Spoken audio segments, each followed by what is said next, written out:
ಶ್ರದ್ಧಾಭಕ್ತಿಯಿಂದ ನೆರೆಗಲ್ ಹಜರತ್ ರಹಿಮಾನ್ ಶಾವಲಿ ಶರಣರ ಉರುಸು ಕಾರ್ಯಕ್ರಮ ಯಶಸ್ವಿ.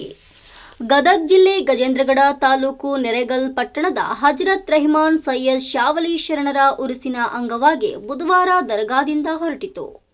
ಎತ್ತಿನ ಬಂಡಿಯಲ್ಲಿ ವಿರಾಜಮಾನರಾಗಿ ಕುಳಿತ ಮಂಜೂರ ಹುಸೇನ್ ಶಾವಲಿ ಅಜ್ಜನವರು ಕೊಚಲಾಪುರ ಗ್ರಾಮದಿಂದ ಲಕ್ಷ್ಮಮ್ಮನ ಪಲ್ಲಕ್ಕಿ ಹಾಗೂ ಗಂಧ ನೆರೆಗಲ್ಲ ತೆಗ್ಗಿನಕೇರಿ ಓಣಿಯ ಮುಜಾವರ ಮನೆಯಿಂದ ಗಂಧದ ಮೆರವಣಿಗೆ ಸಹಸ್ರಾರು ಭಕ್ತರೊಂದಿಗೆ ಡೊಳ್ಳು, ಕೋಲಾಟ, ಯುವಕರ ಹೆಜ್ಜೆ ಕುಣಿತದೊಂದಿಗೆ ಬಹಳ ವಿಜೃಂಭಣೆಯಿಂದ ಸಾಗಿತು. ದರ್ಗಾದ ಸದ್ಭಕ್ತರಾದ ಹಿಂದೂ ಮುಸ್ಲಿಂ ಬಾಂಧವರು ಭಾವೈಕ್ಯತೆಯಿಂದ ಮೆರವಣಿಗೆಯಲ್ಲಿ ಪಾಲ್ಗೊಂಡಿದ್ದು ಕಂಡುಬಂದಿತು. ಹಜರತ್ ಅಬ್ದುಲ್ ರಹಿಮಾನ್ ಶಾವಲಿ ಶರಣರಿಗೆ ಜಯವಾಗಲಿ, ಮಂಜೂರು ಹುಸೇನ್ ಶಾವಲಿ ಅಜ್ಜನವರಿಗೆ ಜಯವಾಗಲಿ ಎಂದು ಜಯಘೋಷ ಹಾಕುತ್ತಾ ಭಕ್ತಿಯ ಪರಾಕಾಷ್ಠೆ ಮೆರೆದರು. ಮೆರವಣಿಗೆಯೊಂದಿಗೆ ಮಹಿಳೆಯರು ಆರತಿ ಹಿಡಿದು ಸಾಗಿದ್ರು. ನೆರೆಗಲ್ ಪಟ್ಟಣದ ಹಜರತ್ ರಹಿಮಾನ್ ಸೈಯದ್ ಶಾವಲಿ ಶರಣರ ಉರುಸಿನ ಅಂಗವಾಗಿ ಸಂಜೆ ದರ್ಗಾದಿಂದ ಎತ್ತಿನ ಬಂಡಿಯಲ್ಲಿ ವಿರಾಜಮಾನರಾಗಿ ಕುಳಿತ ಮಂಜೂರು ಹುಸೇನ್ ಶಾವಲಿ ಅಜ್ಜನವರು ಗಂಧದ ಮೆರವಣಿಗೆಯುದ್ದಕ್ಕೂ ಸಹಸ್ರಾರು ಭಕ್ತರೊಂದಿಗೆ ಡೊಳ್ಳು, ಕೋಲಾಟ, ಯುವಕರ ಹೆಜ್ಜೆ ಕುಣಿತದೊಂದಿಗೆ ಬಹಳ ವಿಜೃಂಭಣೆಯಿಂದ ಸಾಗಿತು. ವರದಿ HVET ಕನಕ ಟಿವಿ ಗಜೇಂದ್ರಗಡ. ಕನಕ ಟಿವಿ ಕನ್ನಡ, ಸುದ್ದಿ ನಿಮ್ಮದು, ಧ್ವನಿ ನಮ್ಮದು. ಯಾವುದೇ ಸುದ್ದಿ ಹಾಗೂ ಜಾಹೀರಾತು ನೀಡಲು ಸಂಪರ್ಕಿಸಿ.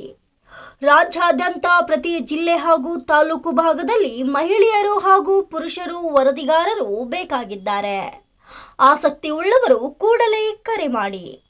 9380661853.